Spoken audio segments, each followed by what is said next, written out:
অন্ধকার রাতের গভীরে কিছু গল্প থাকে যেগুলো দিনের আলোয় উচ্চারণ করা যায় না।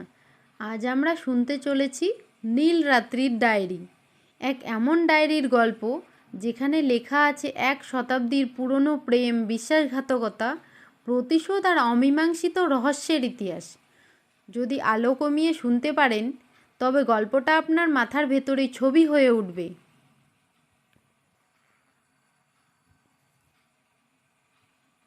কলকাতার উত্তর শহরের পুরনো পাড়ায় দাঁড়িয়ে ছিল ভিক্টোরিয়ান ধাঁচের একটা বাড়ি, সেন হাউস। লোহার তৈরি জালি দেওয়া বারান্দা, মাথার ওপর খোলা চাতাল এবং হলদে হয়ে যাওয়া দেওয়ালে লতাপাতার জঙ্গল। দেখলে মনে হতো বাড়িটা যেন এখনও অতীতের ভেতরেই বেঁচে আছে। আরতি, একজন তরুণ সাংবাদিক, ওই বাড়িতে এসেছিল সাক্ষাৎকার নিতে। মিস্টার অরিন্দম সেন, একজন বিখ্যাত গল্পকার, আজকাল আর প্রকাশ্যে আসেন না, নতুন কিছু লেখেনও না। সমাজ বলতো তার প্রতিভা শুকিয়ে গেছে। আরতি বিশ্বাস করতো না। বাড়ির দরজা খুললেন অরিন্দম সেন নিজেই। ধূসর চুলের ভদ্রলোক, চোখে বিষণ্ণতা, কিন্তু ভেতরে ঝলমলে আগুন। তিনি বললেন, আপনি গল্প জানতে এসেছেন, তাই তো? আজ আপনাকে একটা গল্প দেব, তবে সেটা আমার নয়। আরতি অবাক হলো। তার পেছনে তাকিয়ে দেখল বাড়িটা অদ্ভুত শান্ত। বেড়ালের পায়ের শব্দও যেন নেই। অরিন্দম টেবিলে একটা নীল কাপড়ে মোড়া ডায়েরি রেখে বললেন, এই ডায়েরিটা কারো হাতে কখনো ছিল না, কিন্তু হয়তো সময় এসেছে সত্যিটা বলার। নীল রঙের কাভার, তার ওপর মুছে যাওয়া সোনালি অক্ষর, মৃণালিনীর ডায়েরি, 1912। আরতি হাত বাড়াতেই বুকের ভেতর যেন কে জানি শীতল বাতাস ঢুকল। অরিন্দম একটা দীর্ঘশ্বাস ফেললেন। এই ডায়েরি পড়লে আপনি শুধু গল্প নয়, একটা অভিশাপ পাবেন। আরতি প্রথম পাতা খুলল। পাতার কোনায় গন্ধ, পুরনো কাগজ, নীল কালির দাগ, আর একটু যেন লবঙ্গের মিষ্টি সুবাস। লেখা শুরু হয়েছে, আমি মৃণালিনী, বয়স 18। আমার জীবনটা কারো চোখেই কখনো স্পষ্ট ছিল না। মৃণালিনী ছিলেন অভিজাত পরিবার, রায়চৌধুরীর একমাত্র মেয়ে। পড়াশোনা, সঙ্গীত, চিত্রকলা তাকে কেউ হারাতে পারত না। কিন্তু রায়চৌধুরী পরিবারে সুখ ছিল না। তার বাবা ছিলেন অত্যন্ত কঠোর আর মা সবসময় ভয়ে ভয়ে থাকতেন। ডায়েরিতে লেখা, আমার মনে হয় এই বাড়িতে কোনো ছায়া আছে। রাতে মাঝে মাঝে শুনি কারো পায়ের শব্দ, কিন্তু করিডর ফাঁকা। আরতি পাতায় পাতায় পড়তে থাকে। মৃণালিনী স্বপ্ন দেখতেন নিজের মতো করে বাঁচার, কিন্তু তার জীবনে ঢুকে আসে বিক্রম রায়, বাবা মার পছন্দের পাত্র। অভিজাত্য, ধনসম্পদ সবই আছে, কিন্তু নয় মন। ডায়েরিতে লেখা, বিক্রমকে আমি পছন্দ করি না। তার চোখ দুটোতে কিছু একটা লুকিয়ে আছে, যেন সে আমাকে নিজের সম্পত্তি ভাবছে। একদিন ডায়েরিতে এলো নতুন নাম, সৌমেন ঘোষ। গ্রামের স্কুল শিক্ষক শান্ত, ভদ্র, স্নিগ্ধ। মৃণালিনী প্রথমবার আশার আলো দেখেন তার চোখে। তবে প্রেম মানেই সবসময় গল্প নয়, কখনো তাও হয়ে ওঠে যুদ্ধ।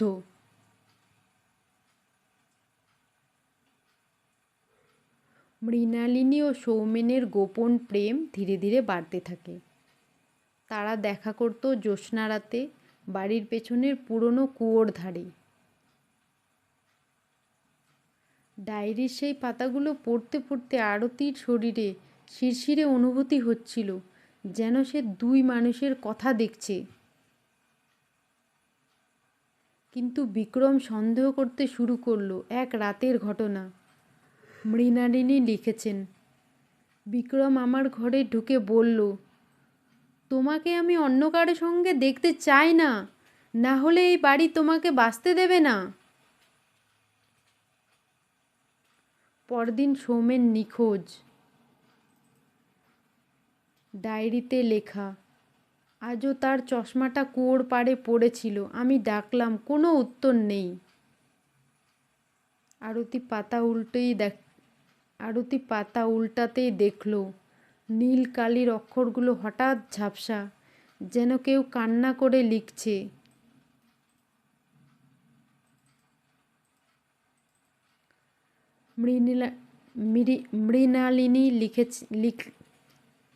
মৃণালিনী লিখলেন,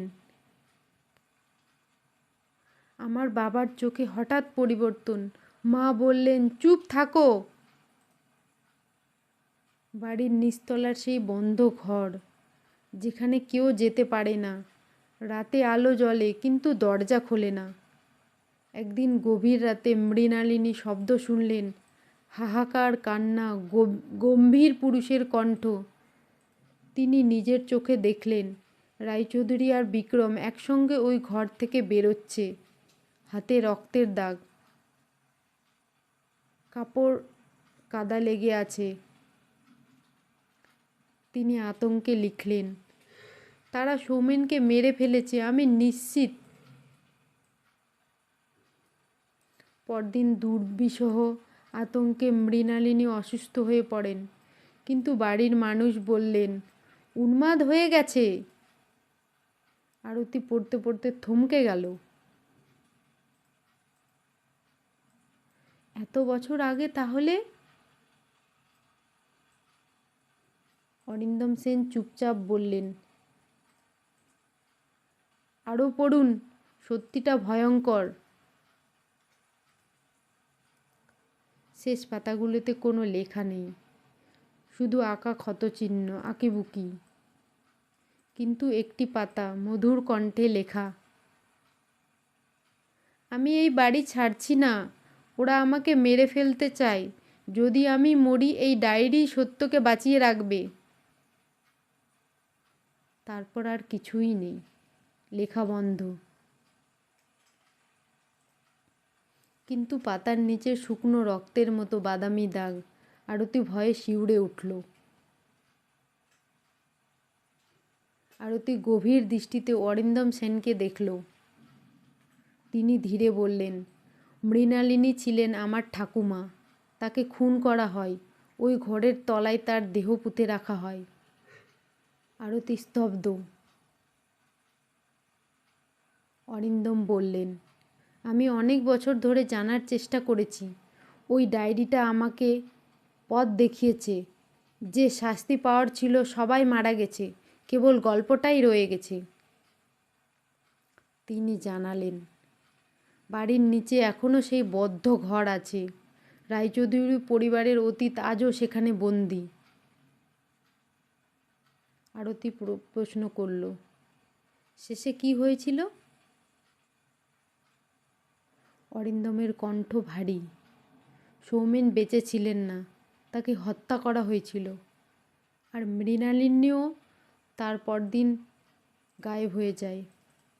সবাই বলে আত্মহত্যা, আমি জানি সেটাও মিথ্যে। বাড়ির আলো তখন টিমটিম করছিল, হাওয়া বইছিল জানলা ভেদ করে। আরতি বুঝল, ওই ডায়েরিতে শুধু ইতিহাস নয়, এক অসম্পূর্ণ ন্যায় বিচারের নথি। আরতি আরতি যখন বাড়ি ছাড়ছিল, অরিন্দম তাকে একটা কাগজ দিলেন, বাড়ির পিছনের কুয়োর মানচিত্র। বললেন, যদি কখনো সাহস থাকে দেখতে পারেন কুয়োর তলায় কী আছে। আরতি রাতে ফেরার পথে দেখল বাতাসে অদ্ভুত শীতলতা, কোথাও যেন নারীর মৃদু ডাক। আমার গল্প শেষ হয়নি।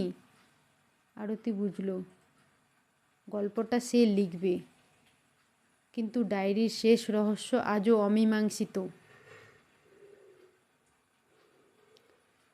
এটাই ছিল নীল রাত্রির ডায়েরি। এক প্রেম, এক প্রতারিত নারী,